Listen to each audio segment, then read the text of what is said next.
Hi, I'm Mike from 1A Auto. We've been selling auto parts for over 30 years.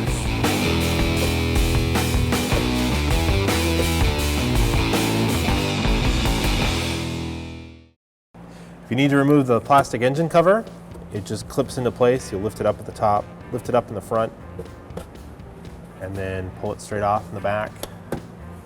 So it's got a little ball stud here, and then these two little hooks where it hooks back here on the rubber mounts. And then you have access to everything that's underneath it. Reinstall it. We'll just hook it over like that, and then put it down, and it stays right in place. Thanks for watching. Visit us at 1AAuto.com for quality auto parts, fast and free shipping, and the best customer service in the industry.